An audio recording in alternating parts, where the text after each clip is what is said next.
Philosophy begins the moment you stop accepting things as they are and start asking, why? Why do I think what I think? Why does the world work this way? Why does meaning matter? That simple question, the one most people avoid because it feels uncomfortable, is the beginning of wisdom. Philosophy isn't about memorizing what old thinkers said centuries ago. It's about learning how to think, not what to think. And once you learn how to think, the world you thought you knew starts to look completely different. You see, from childhood, you've been handed a set of beliefs about right and wrong, success and failure, happiness and pain. Most people live their entire lives defending those beliefs without ever realizing they didn't choose them. Philosophy gives you the courage to question those foundations. It's the art of thinking clearly in a world that thrives on confusion. When you begin this journey, you'll notice that the greatest battle you'll ever fight is not against others, but against your own assumptions. Philosophy invites you to sit with uncertainty, to admit that you don't know, and to realize that this humility is not weakness, but power.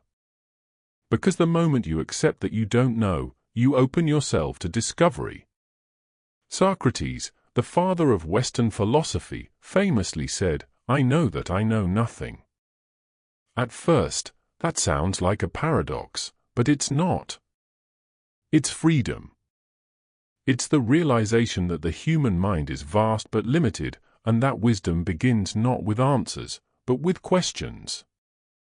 If you're new to philosophy, start with this: philosophy is not a subject, it's a way of life. It's not just for professors or monks, it's for anyone who wants to understand themselves and the world better. Every time you ask, "Why am I here?" or "What makes life worth living?" you are already doing philosophy. It's the study of existence, of consciousness, of morality, of meaning.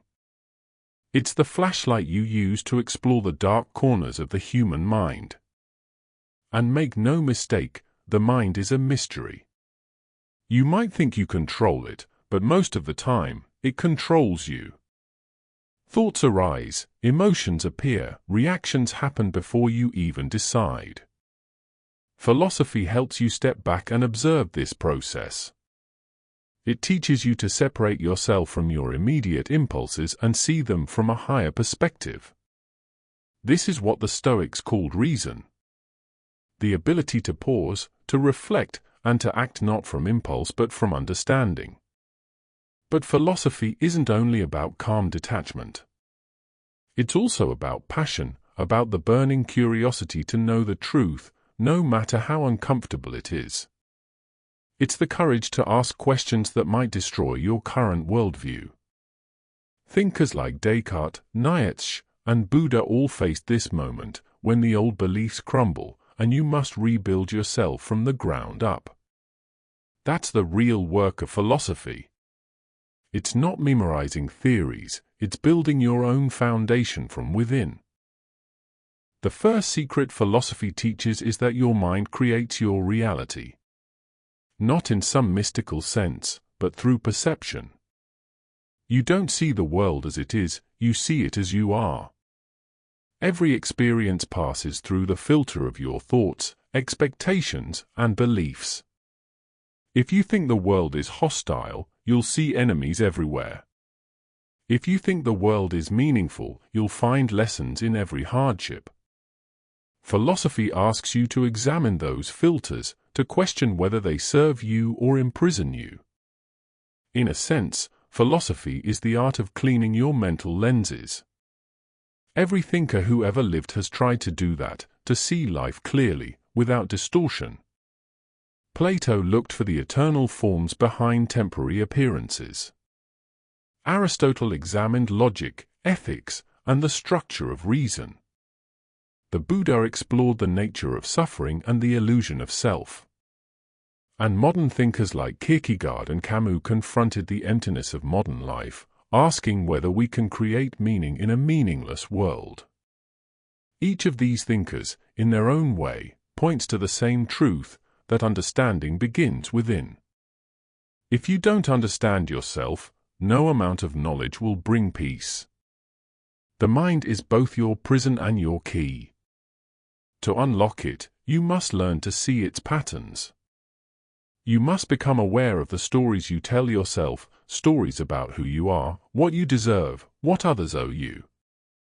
Most people spend their lives lost inside these stories, never realizing they can rewrite them. Philosophy gives you that power. Now, why is this so important today? Because the modern world is louder than ever. You're surrounded by noise, opinions, algorithms, and distractions designed to hijack your attention. Philosophy cuts through that noise. It helps you think for yourself again. It teaches you to pause before you react, to listen before you argue, and to question before you believe. In a world built on constant reaction, reflection becomes rebellion. When you study philosophy, you discover that life is not about finding absolute answers, but about refining your questions. The more clearly you ask, the more deeply you understand. And you'll realize that even disagreement is a form of progress. The clash of ideas sharpens the mind. As Socrates did in the marketplace of Athens, every conversation becomes a mirror reflecting your own ignorance and potential for growth. But philosophy is not only about thinking, it's about living. The Stoics taught that knowledge is useless without action. What good is knowing what virtue is if you don't practice it? What good is understanding freedom if you still act like a slave to your emotions? Philosophy calls you to integrate wisdom into daily life, in how you speak, work, love, and suffer. Epictetus said, "Don't explain your philosophy. Embody it." To embody philosophy means to live with awareness, to see your emotions, not as enemies, but as signals. To see pain, not as punishment, but as a teacher. To see failure, not as the end, but as the beginning of understanding. Every great philosopher faced suffering. But they didn't run from it, they examined it. Marcus Aurelius, writing in his tent during war, reminded himself that the obstacle is the way. Nietzsche told us to embrace life's difficulties as necessary for growth. The Buddha said suffering is inevitable, but liberation comes from seeing it clearly. Philosophy doesn't take away pain. It gives you tools to face it with strength and meaning. It transforms chaos into clarity, confusion into understanding. When life feels overwhelming, philosophy reminds you to zoom out, to see that every struggle fits into a larger picture. That even darkness has lessons hidden within it. If you want to begin your own journey into philosophy, start small. Start by asking one question every day. Why did I react this way? What do I really want? What is the right thing to do? Write your answers. Watch your thoughts. Notice how your mind defends certain beliefs and resists others. That's your ego trying to protect itself. But philosophy teaches you that growth begins when comfort ends. You don't have to read every philosopher to live philosophically. You just have to live consciously. To examine yourself, your motives, your choices. That's what the Delphic maxim "Know thyself" really means. It's not about self-obsession, it's about self-awareness. Because the more you understand yourself, the more you understand humanity. The questions that haunted the ancients are the same ones that haunt us now: love, death, purpose, justice, and truth. Every time you engage with these questions, you connect with the minds of those who came before. Philosophy becomes a conversation across time, from Socrates to you, from Aristotle to the modern thinker. And in that conversation, you realize something profound, that even though centuries have passed, the human heart hasn't changed much. We still suffer, we still wonder, we still seek meaning. And that's what makes philosophy timeless. But there's another secret philosophy reveals: knowledge alone doesn't make you wise. You can quote every philosopher and still be lost. True wisdom comes from experience, from living what you learn. It's in the quiet moments of reflection, in the moral choices no one sees, in how you treat others when no one's watching. Wisdom is not in words, but in being. As you go deeper, you'll also encounter paradoxes, those contradictions that seem to make no sense but reveal hidden truth. That you must lose yourself to find yourself. That strength comes from vulnerability. That freedom comes from discipline. These paradoxes confuse the logical mind but awaken the deeper one, the part that understands life not as a formula, but as a mystery.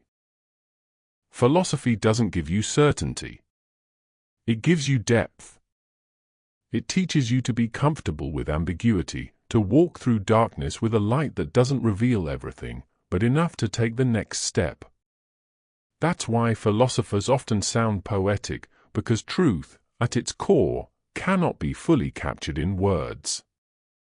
It must be lived, felt, and experienced. And the more you live philosophically, the more you realize that wisdom isn't something you acquire. It's something you uncover. It's been within you all along, buried under layers of fear, habit, and noise. Philosophy simply helps you peel them away. In the end, the beginner's journey into philosophy is the beginning of awakening. You start by seeking knowledge but end by discovering yourself. You realize that the world outside is just a reflection of the world within. And once you learn to master your own mind, the external chaos loses its power over you.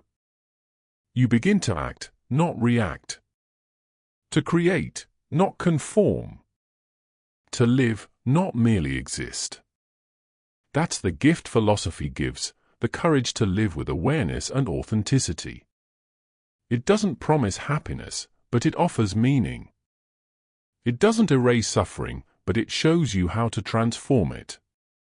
It doesn't give you all the answers, but it helps you ask better questions, the kind that lead to growth, to peace, and to truth. So, if you've ever felt lost, if you've ever wondered what it all means, you're already on the path. Philosophy is not a destination, it's a way of seeing. It's the moment you stop running from life and start engaging with it fully. It's the conversation between your mind and the mystery of existence. And as you walk this path, remember this: the greatest philosophers weren't those who had all the answers, but those who dared to keep asking. They were seekers, just like you. You don't need a degree to join them, just curiosity, honesty, and the willingness to look within.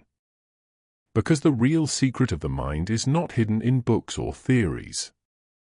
It's hidden in awareness. And once you unlock that awareness, everything changes. You begin to see that wisdom was never far away, it was waiting for you in every moment you stopped and truly looked. That's where philosophy begins. That's where the search for meaning turns into the experience of being. And that's where you finally realize, the mind you seek to understand has been the one asking the questions all along.